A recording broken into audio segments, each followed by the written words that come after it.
One of the things we take for granted here in America is we're in a free market. Unfortunately, we really don't live in a free market anymore.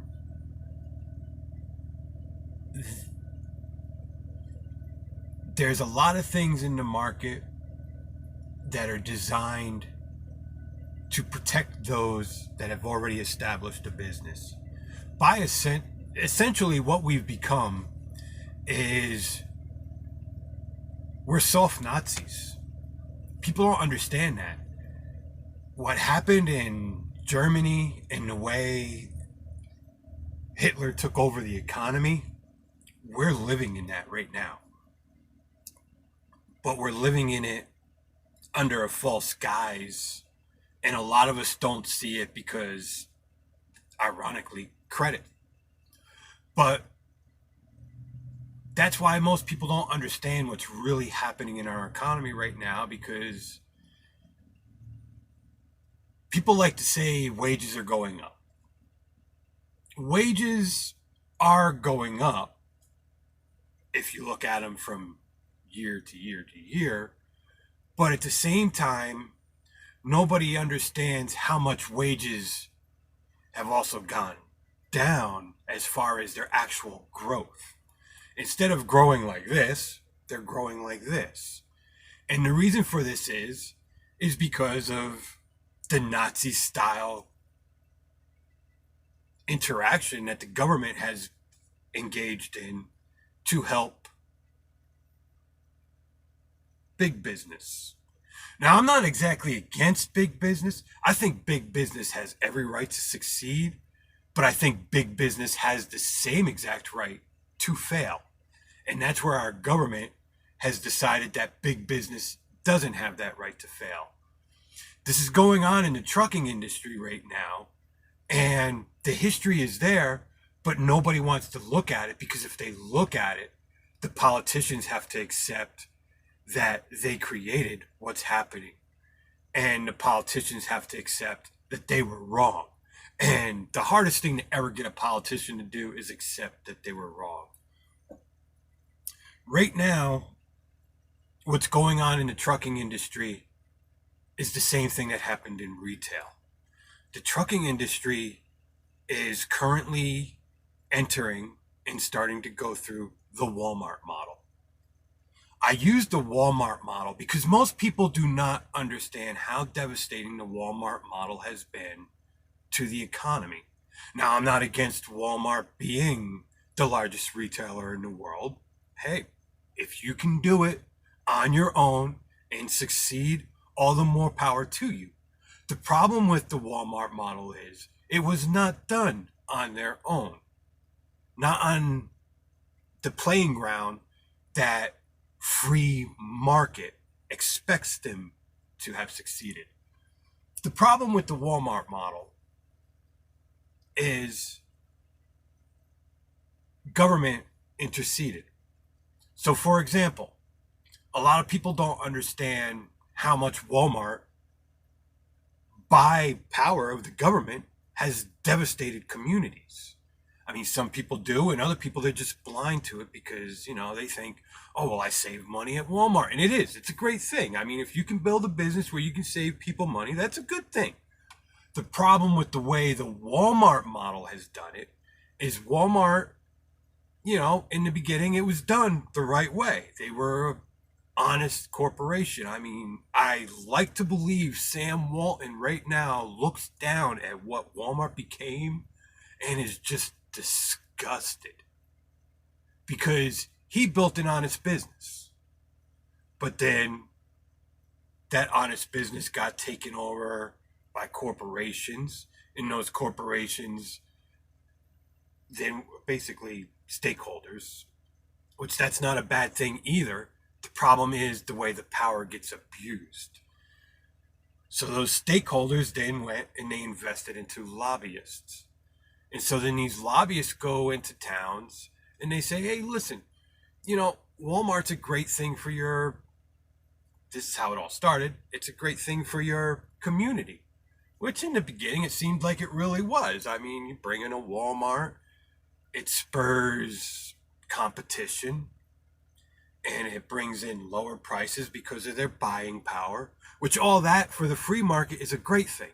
The problem with the Walmart model that was unethical and to this day still is unethical and goes against everything that the free market believes in, but supports everything that a fascist market like the Nazis believed in, is that the government said, well, we're going to decide Walmart's going to be a winner here, and all these businesses that have been here and have good jobs, and in most cases had jobs with better pay and better benefits, they don't matter anymore. They don't have a right to be in business. And the way they did it was they said to Walmart, well, we're going to give you all these tax breaks to come here, but we're not going to allow your competitors to have those tax breaks. Of course, they allowed the big multinational competitors to have those tax breaks.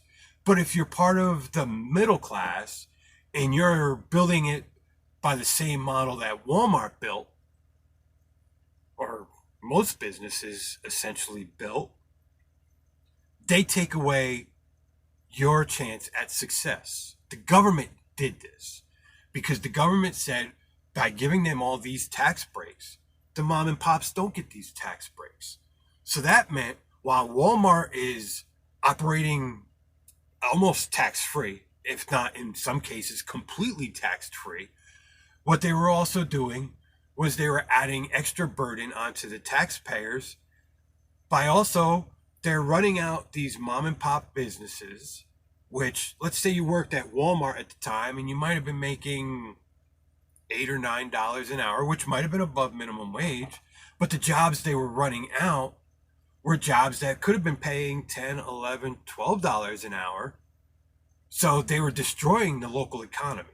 And while they're doing this, they're also adding to the tax burden for the taxpayer by paying their employees a wage that keeps them just below the poverty level. The reason they keep them just below the poverty level is because then they don't have to offer their employees insurance. The reason they don't have to offer their employees insurance is because they're below the poverty level, which makes them a tax burden because now when they used to have a job making $10, $11, $12 an hour and had really good medical benefits, now they have a job that they had to take because their business, their mom and pop business got run out of business. They're working for less money. They can't afford to have insurance of their own, but because they're below the poverty level, they go and they get Medicaid or Medicare or whatever that is. And then they're also, Walmart also, because most super centers have a grocery in it, because their employees are below the poverty level, and because they forced out all these good jobs because all these mom and pop businesses had to pick up the tax revenue that was being lost, which meant a lot of them actually went out of business, not because they couldn't compete with Walmart on a fair playing ground. They couldn't compete with Walmart because they had a tax burden that Walmart did not have. And on top of that, they wound up having an increased tax burden because of Walmart coming in and not having a tax burden at all, or a very low tax burden. So now everybody's working at a lower wage, which is putting them all below the poverty level, which is now enriching Walmart even further because who's paying for Walmart for the grocery side of their business? The same taxpayers that are getting run out of business. And it's a devious cycle. And government, this is the problem with government. Government does not fix issues, and government does not, modern government, there's an argument for the past. There are good things that government has done. I mean, we like to all say nothing government does is good. But the fact of the matter is when government interacts properly, government is actually good for the economy. Like back in the days of JFK, when he reduced the taxes and it allowed growth. or back when we were put back onto the gold standard, and that spurred growth. Or like back in the day of Coolidge. Coolidge refused to get into subsidies. He protected the American economy from and the actual real American worker and real American business from the catalyst that would explode because of subsidies. And it's so, there are things that government can do that are positive. So we can't always say the government's always, it's just modern day government refuses to do the right thing. That's the problem. They'd rather put money in their pocket than look ahead at the long game and put money in the economy and leave money in the economy and allow the economy to grow to make the government more money. They're too short-sighted to let that happen. And that Walmart model now is coming over into the trucking industry. I mean, the fact of the matter is, even though trucks were more expensive in the 80s and in the 90s, it was easier to build a trucking business in the 80s and in the 90s and even in the 70s. Even though trucks cost more, basically, they really did. They cost more. I mean, you got to remember, it costs $125,000 a day for a new base model Peterbilt. But back in the day, it still costed. Back in the 80s, it was $125,000 for a base model Peterbilt. So the price of the Peterbilt hasn't really gone up. I mean, it's starting to now because it did go down into a dip for a while there, and now they're starting to go back up. But relative to the 80s and late 70s and even into the early 90s, a truck today is not any more expensive. The problem is that big companies, like all these that are in the ATA, for example, have a lobbyist group that go into the government and they fight and they want more regulation. And the reason they want more regulation, ironically, is to drive up costs. The problem is they can absorb those costs, but it keeps out competition. And that is the problem with a lot of the regulation that these people are fighting for, just like Walmart did. Like Walmart. One of the things that Walmart, a lot of people don't realize, Walmart, Home Depot, I think Lowe's, possibly Target, they were all behind the raising of minimum wage.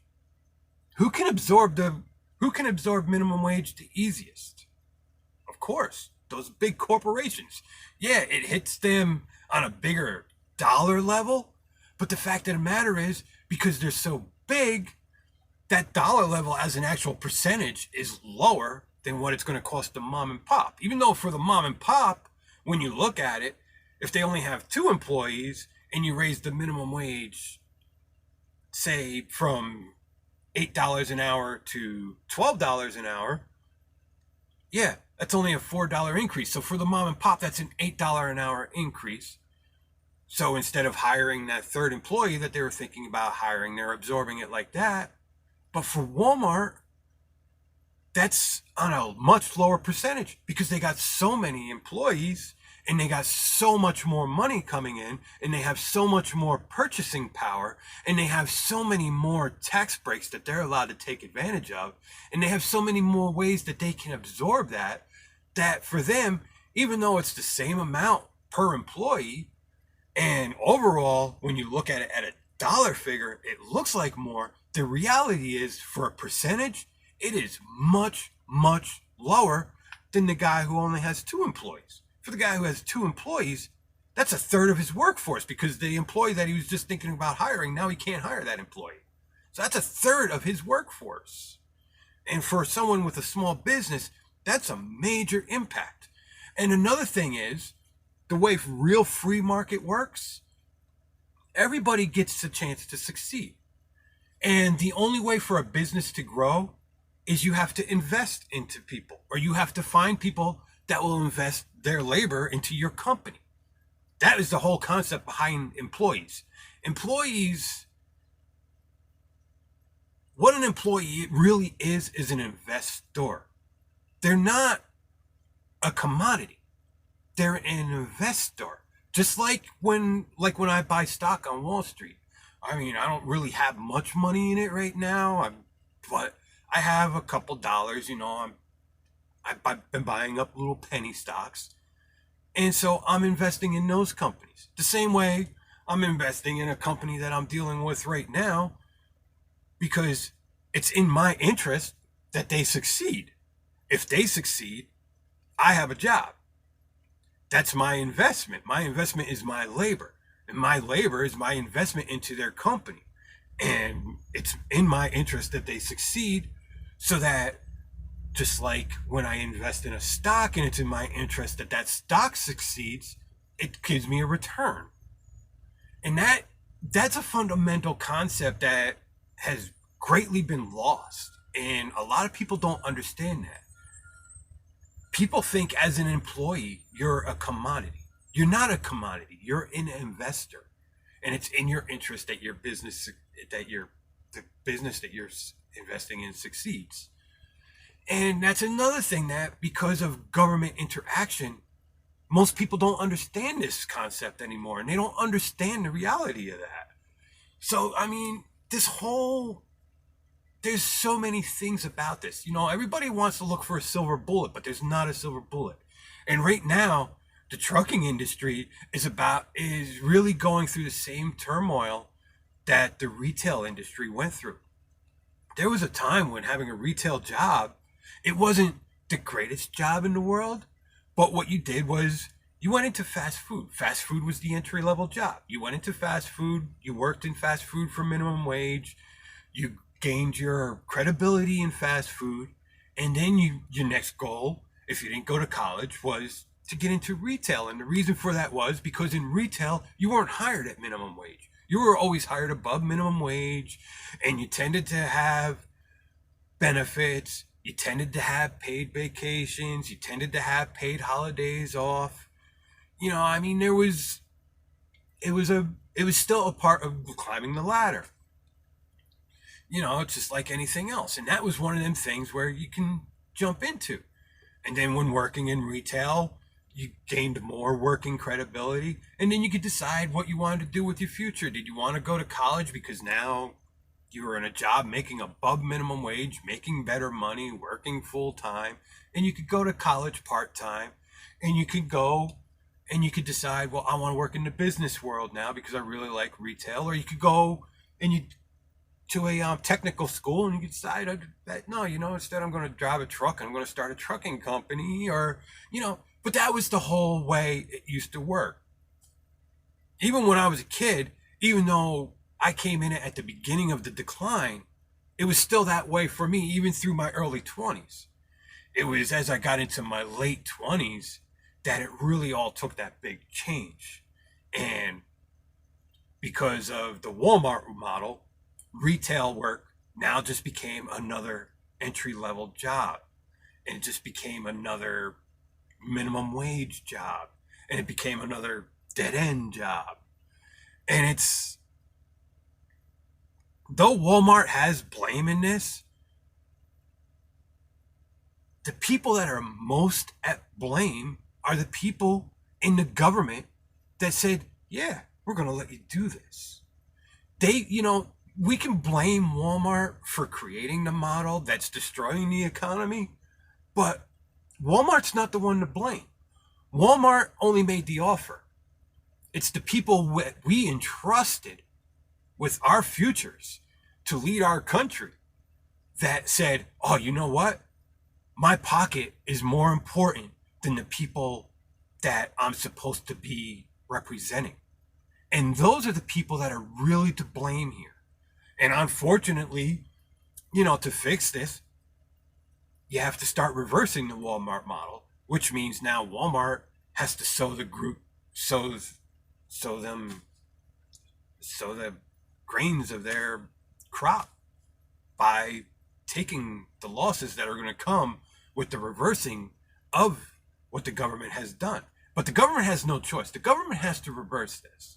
That's what people don't understand, and the government refuses to accept. The the problem with politicians is, like I said, they're too short-sighted. They don't care about me and you because, as far as they're concerned, people have short memories. People have too short of a memory. I mean, perfect example. I lived in New York. I'm from New York. I born in New Jersey, moved to New York when I was a kid, and I can tell you, every year in New York, we complained about the fact that the budget wasn't being passed on time and it was causing problems and it was destroying the economy and it was making even more havoc on the local economies. And that's when businesses would go into that where they were going to fail or they were going to survive. If a business started failing and they really went deep into the red while New York was going through all this bullshit with not being able to pass their budgets on time, most of the time that business did not come out of the red. That was the business that failed. The businesses that were able to just hover in the very top tier of the red or just hover in the very low tier of the black, by the time all the politicians decided to do their job and do what they were paid to do and get the budget in gear so everybody knew what was to come, those businesses were going to be fine for the next year. I mean, but it went on for 17 years. They finally had 1 year where they passed. Actually, I think it went on for 21 years. Then they passed the budget finally on time. And then the following year, they passed the budget late again. But I think it might have went on for a total of 21 years, maybe 22 years. But they did pass the budget 1 year on time. I remember the year they passed it on time. It was a big deal because they actually passed a budget on time. It was the very first time they ever passed a budget my whole working life. From the time I was able to legally work on the books to that moment, it was the very first time New York ever passed a budget on time. And they barely did it, but they passed it on time. So kudos. But the problem was, we kept voting them in. We just go and we see the name we recognize and we kept voting them in. So they didn't care. What do they care? We have short memories. So we just keep voting them in. That's the biggest problem with with us right now. There's multiple tiers to this as far as getting all these regulations reversed. The first thing we have to do is we have to stop this whole I'm only of this party concept. I'm a liberal. I'm a classic liberal. I'm not a progressive. Progressives are not liberals.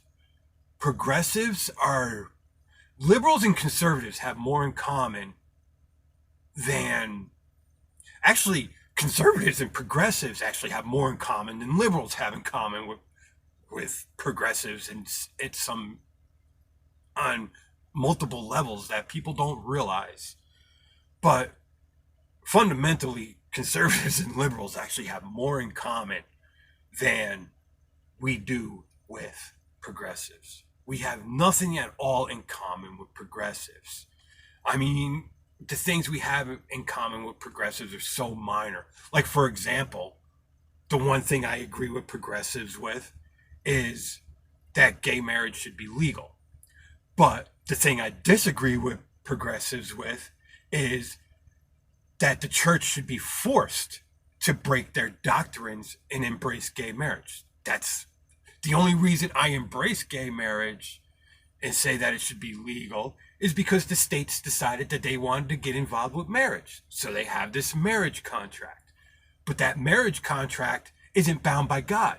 Only the marriage done in the church is bound by God. Therefore, the states, by all legal definition of the Constitution, the states, because they chose to make this legal contract, they have to allow gay marriage.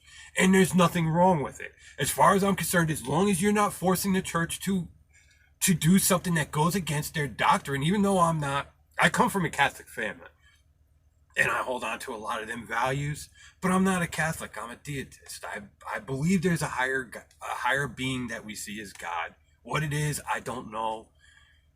How much God has actually intervened with human over our whole history? I don't know. Am I wrong? I don't know. Am I right? I don't know. Will I ever see God? I don't know. But if I do see God and he tells me I was wrong, I'm going to be willing to accept to God that I was wrong. Which, ironically, for me, I've noticed that, because I'm more of a deitist, it seems like it's easier for me to grasp that, and it would be more easy for me to humble myself to God. But I've actually asked Christians that same question, and they get it right. And they're like, I would never admit I was wrong. So, but this is the same. Anyway, we're getting off track there. But, it's just, I'm trying to explain where I'm coming from. But politicians are kind of on that same track, mind, though. They'll never admit that they're wrong. But we need to get a true liberal party into DC. And DC, whether you want to admit it or not, Republicans and Democrats are the same party. The reason Republicans and Democrats do not like Donald Trump is because Donald Trump is not a conservative. Donald Trump is a liberal. He's not a pure liberal. I wouldn't say he's a pure liberal. He's very liberal leaning. I mean, some of his, it's like Reagan. Reagan was not a conservative. Reagan was a liberal with true conservative leanings. John F. Kennedy was a liberal with mostly conservative leanings, but he had a couple progressive leanings. But Bill Clinton, was a progressive with strong liberal leanings. That's the best way I could describe Bill Clinton, because Bill Clinton wasn't a progressive way, anything like Hillary, for sure, or anything like, I would say Bill Clinton and Boehner, sorry, I like calling him Boehner. I'd say Bill Clinton might have even been a little bit right of Boehner, but they were more alike. Bill Clinton was probably actually right of George Bush, too. I mean, but Bill Clinton was definitely a progressive, but he had strong liberal leanings. That's the way I would describe Bill Clinton. But we've only had a couple liberal presidents. And the ones that I would say were liberal presidents, I would say Coolidge was definitely a liberal president. JFK was definitely a liberal president. John F. Kennedy was Ronald Reagan was definitely a liberal president.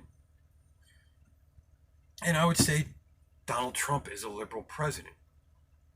Obama was definitely a progressive president. George W. Bush, too, was a progressive light president, because he was definitely had strong conservative leanings, but a conservative would never do the things that he did. Only a progressive would do some of the things that he did. So it's obvious that he let, the thing about him, that because of his strong conservative leanings, was, he would take ownership of his mistakes, unlike most progressives like Obama. Obama always blamed, even after he was reelected and now he owned all the choices that he was making, he still blamed Bush. That's what progressives do. They can't take ownership of nothing. They can't take blame of nothing. They can't give you straight answers of nothing. They can't be completely honest with you with nothing. Most politicians can't, but a true liberal politician tends to be the most honest of all the politicians. Let's be honest about it. That's going to be the most honest politician you'll ever meet, is a true liberal politician. The only politicians that will ever adhere to the most liberal document ever conceived are liberals, because they're going to hold strong to the Constitution, which is the most liberal document ever written. The Constitution is a true liberal document. Only a true liberal can embrace true free market values. A true conservative can't embrace free market for the fact that they want blue laws, because a true conservative would never touch money on a Sunday. And they expect to enforce that on everybody else, because that's a conservative value, a true conservative value. So, only a true liberal can be a true constitutionalist. And that's something that people have to understand. They have to start learning what they're being told and what the reality really is. Because a conservative is not a true constitutionalist. I mean, a true constitutionalist is basically a democratic republican, which is what we live in. We live in a democratic republic. We don't live in a democracy, and we don't live in a republic. We live in a democratic republic. We live in something that's very unique to most of the world.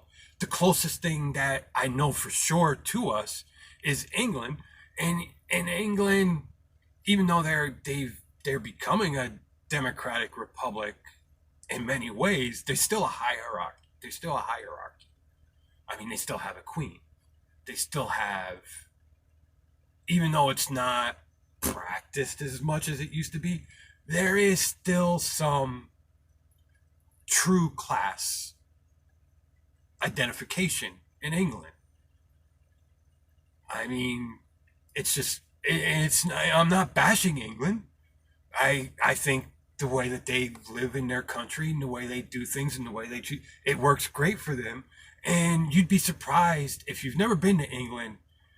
It's hard for you to grasp that and understand it, maybe, but the British are very much like us. Most British people do not want to live on welfare. Most British people like us want to work hard. Most British people like us want a business. Most British people and Americans are very similar in the whole picture. There might be differences within it, but as far as the whole picture, Americans and the British people are very, very much alike.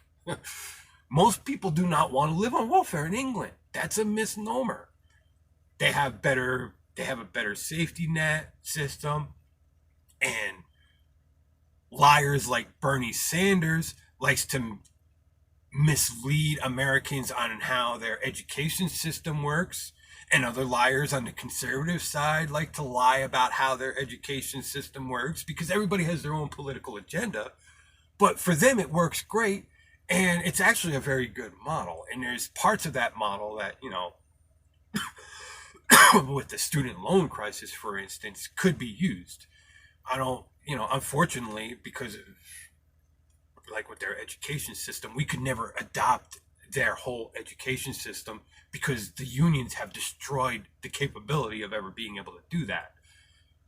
But since the government has taken over student loans, the government should adopt the testing requirements for what you would be able to get your loan for, and we should still embrace the free market side of the college like the British people do, so that when you take your test, which is basically similar to an ASVAB test they take when you go into the military, you take your test. Let's say your test says you could be a civil engineer, but you want to be a doctor. Well, you can get your loan, or as in England, they'll pay for your college to be a civil engineer. As in here, if we adapted that test, you would be able to get the loan through the government to be a civil engineer. But if you want to be a doctor or a lawyer or something that your test says that you just don't have the aptitude scores to be able to do, you're not going to be stopped from becoming a lawyer if you choose to be a lawyer. You can still be a lawyer, but now you have to find a way to pay for your college on your own. But this is also a good thing, because now colleges have to compete for your business, which means it drives down college costs, which is good for everybody, including the taxpayer, because it also drives down the cost of college loans. So you see, there are lots of things that government, if they did them the right way, they could be beneficial. So even though government is a necessary evil, not everything the government does is evil. Not everything the government can do is evil. Unfortunately, it's what the government just chooses to do tends to be the evil. They choose not to choose the greater good. Because again, like I said, the politicians, all they care about is what they can put in their pocket right now. And that's what's good. And now we had going through this next attack on the trucking industry, which I don't know. If we don't make a change and demand that politicians start acting in the greater interest of the country, I don't know what's going to happen. I mean, this is one of the last great middle class jobs. This is one of the last jobs that you can go into without having to need a college education or necessarily even a high school education. I mean, you need an education, obviously. You need to be able to read, write, add, subtract, do math. You know, there are fundamentals that you need to do, but you could have dropped out like me. Well, I got a GED, so but you could have dropped out in 10th or 11th grade, and this is still a job that would allow you a reasonable income. But they're trying to turn it into a minimum wage income the same way that they did with the retail market. I mean, they're just trying to turn it into another dead-end job. And if they keep doing this, we're going to become the next Greece. It's plain and simple. I'm a high school dropout. I have never gone to college. I've gone to technical school. I've gone to technical school for a couple different things. But I worked my way up through retail. And I worked my way up through to where, you know, I was basically at one point in time the fourth guy in chain of a corporation. I was the fourth guy in a chain. I had the president, the vice president, and my boss. Then it was me. I was the fourth guy in the chain without a high school diploma and no college education. So I'm not stupid. And, you know, that's another thing that, you know, when they started pushing with the loans and everything with college, you know, people were told if you didn't have a college education, you were stupid. That is an absolute lie. I mean, I can give you thousands of examples of people who didn't even have a high school education that had multi-billion-dollar corporations. Have you ever heard of a little thing called HBO? When HBO came out, home box office is actually what HBO stands for. Home box office. When cable started, there was a high school dropout that went into the Navy. When he came home from the Navy, he went back home to a little town in New York called Liberty. Liberty, New York was actually the home of Time Warner Cable. That's where it all started. And it was started by a high school dropout who happened to walk into a little, and a matter of fact, the business was still there when I lived in Liberty. I can't remember the name of it, but it was a little electronics store. And he happened to walk in this electronics store while this cable salesman guy was in there. And he was talking about this great new innovation of cable. And he just happened to have enough money that he was able to get into this and start investing into it. And he became the richest, I can't remember his name, but the guy who owned Time Warner Cable back in the day, he became the richest guy in Sullivan County, probably the richest guy in New York State. And he didn't even have a high school diploma. Like chocolate chip cookies? Famous Amos doesn't have a high school diploma. President Lincoln didn't even have a formal education. So you don't have to be smart. Just because you don't have a college degree doesn't mean you're stupid. You can be very smart and not have a college education. Steve Jobs was a college dropout. Isn't Bill Gates a college dropout too? That I'm not sure about, but Steve Jobs didn't have a college diploma. What did he do? 1 year of college? Did he even finish the first year of college? I can't remember the full story. But Steve Jobs, Apple. I mean, that was built by a guy that didn't have a college education. I mean, you know, so you don't have to have, just because you're not, don't have a college education doesn't mean you don't have a right to be smart. It doesn't mean that you don't have a right to have your voice heard. And it doesn't mean that you don't have a right to go and make these changes. Do I think Bernie Sanders is a good change for the country? No. No. No. Do I think Rand Paul is a good change for the country?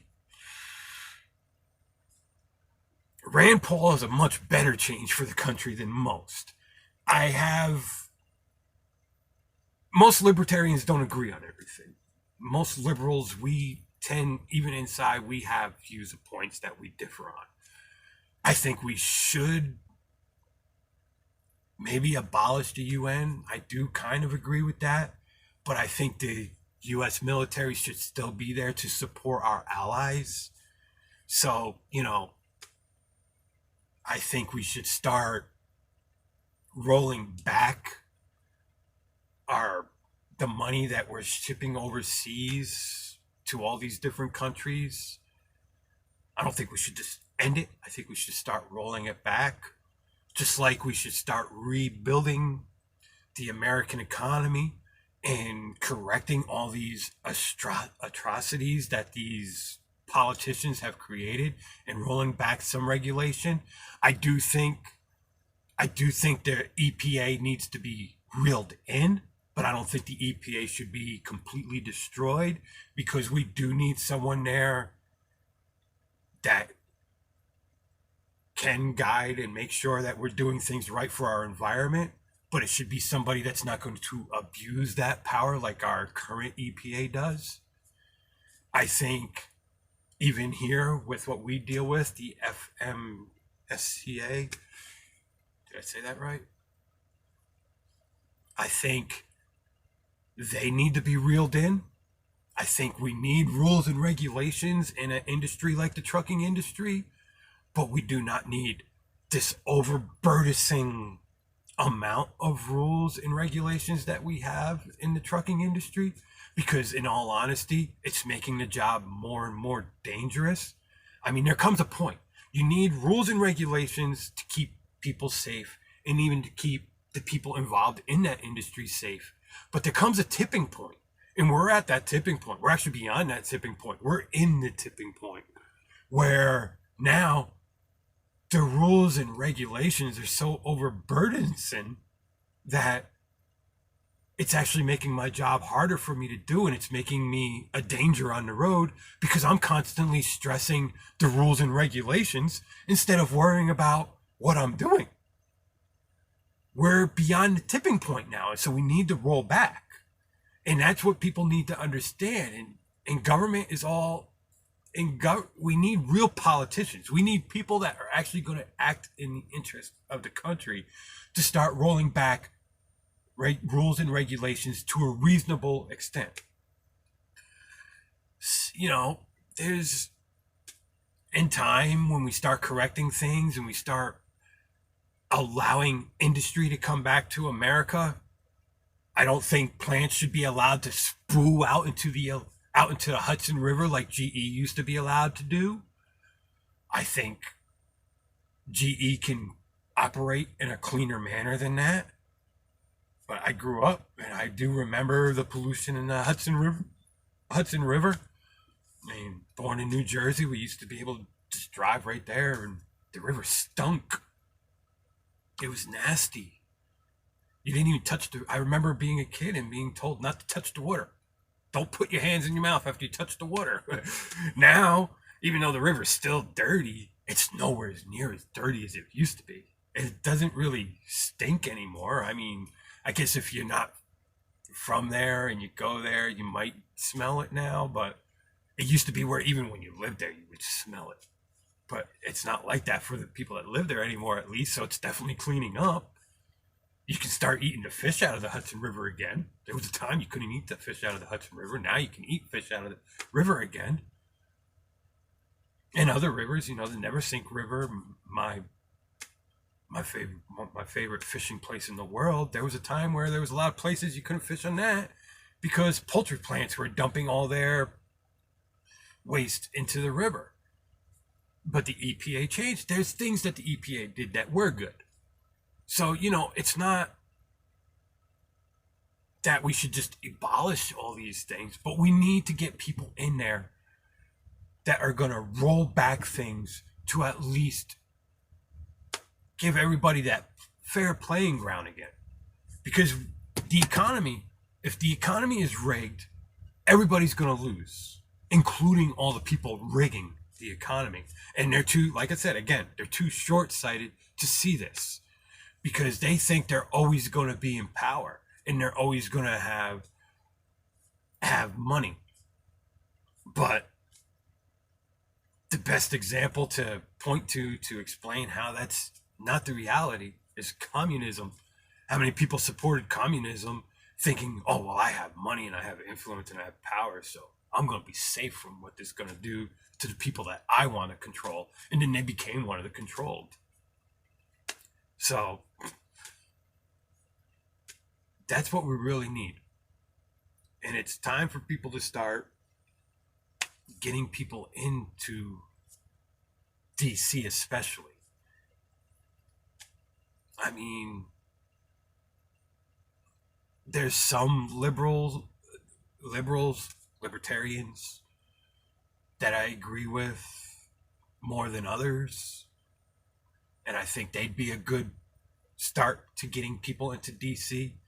We definitely need to start getting more liberals, libertarians, constitutionalists into our state as well, to start counteracting what the Democrats and Republicans are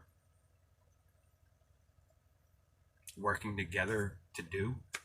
Whether you want to admit it or not, they are working together to do these things.